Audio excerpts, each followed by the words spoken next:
Day 3 of SEC Media Days is in the books. I'm Erik G for 92.1 The Ticket and the 92.1 The Ticket app. And thank you to McDonald's McCrispy Chicken Snack Wrap for fueling our trip to Atlanta. I'm in the College Football Hall of Fame.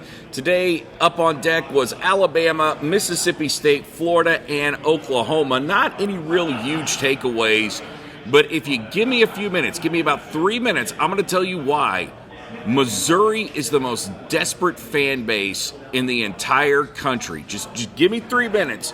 But before we get to that, a little bit of a history lesson and a lot of criticism towards the College Football Hall of Fame. And as much as I love it here and love the displays and the history and all the interactive stuff that you can do at the College Football Hall of Fame, the one thing that it sorely lacks is a monument to the Frank Broyles coaching tree. Now, they've got the red Earl Black coaching tree. They've got the Cradle of Coaches here from Miami of Ohio behind me. They've got the Bear Bryant coaching tree, all of which are greatly celebrated. Arkansas not very well represented here in the College Football Hall of Fame, for the exception of one plaque where the 7 overtime game against Ole Miss has its story narrowed down to just a paragraph. And that's about it for Arkansas. But the Frank Broyles coaching tree is something that should not only be celebrated, but it's one of those coaching trees that you should hold in awe, because putting the numbers together, the Frank Broyles coaching tree has produced 7 Super Bowls and 4 national championships. Some of the names on this list include Barry Switzer, 3 national championships, 1 Super Bowl. You've got Jimmy Johnson. You've got Joe Gibbs. Yeah, Joe Gibbs. Did you know that he coached at Arkansas from 1971 to 1972?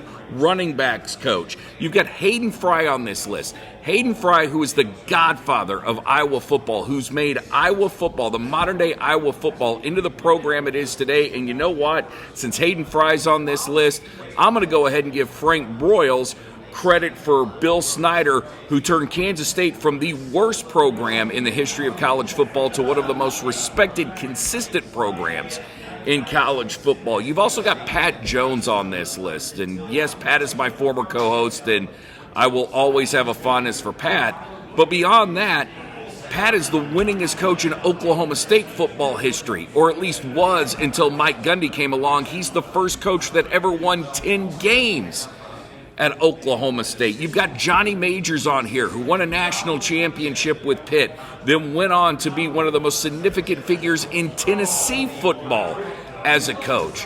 Why isn't there something here acknowledging that?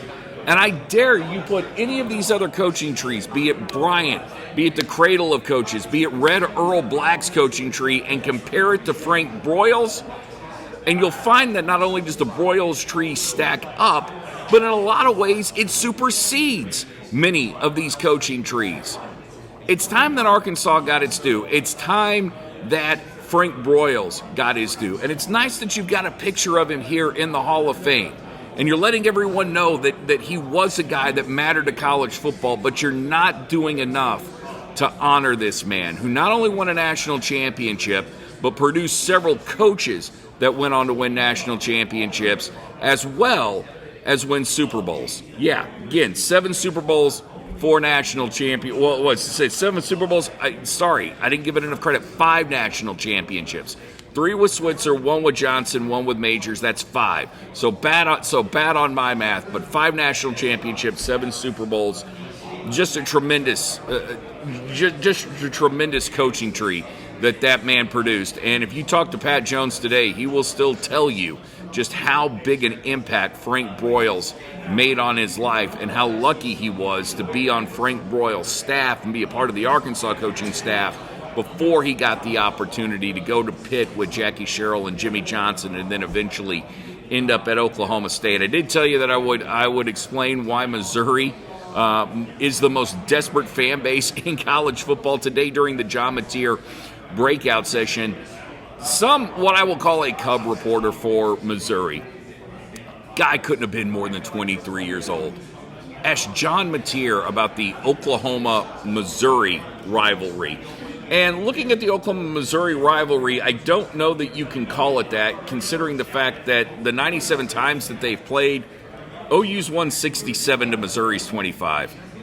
Missouri still, or at least Eli Drinkwitz still wants to pour some salt into the Missouri-Arkansas rivalry, but despite the fact that Arkansas is 4-12 against Mizzou, nobody in Fayetteville or really the state of Arkansas has stepped up to embrace that rivalry. Here's what I would say to the Tigers. Maybe there's a Tinder app or an app like Tinder for schools looking for rivals, schools looking to be hated. Because at this point, the only school that really cares about you that is not you is Kansas. And they're in the Big 12. So play them every year, have your rival, have someone hate you, or better yet, maybe you get together with A&M, because I can't think of two fan bases that are crying out to be taken seriously the way that Missouri and A&M is. In Missouri, if you had just a modicum, just a pinch of self-respect, maybe the SEC would look at you as a school that matters. But until that time, you just feel like that kid that keeps wanting to sit at the popular kids table and isn't going to get asked anytime soon.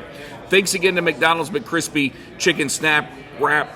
McDonald's McCrispy Chicken Snack Wrap for fueling our trip here to Atlanta. Yeah, I'm a little tired at this point, a little punchy, but tomorrow's the big day. Sam Pittman's going to be here, and we're looking forward to hearing what him, Taylor Green, and Cam Ball all have to say. Him, Taylor Green, Cam Ball. Oh, I don't want to forget Xavier Sorey. We're looking forward to hearing what they all have to say at SEC Media Days as Arkansas finally gets their day. 492 won the ticket in the 92 won the ticket app. I'm Erik G.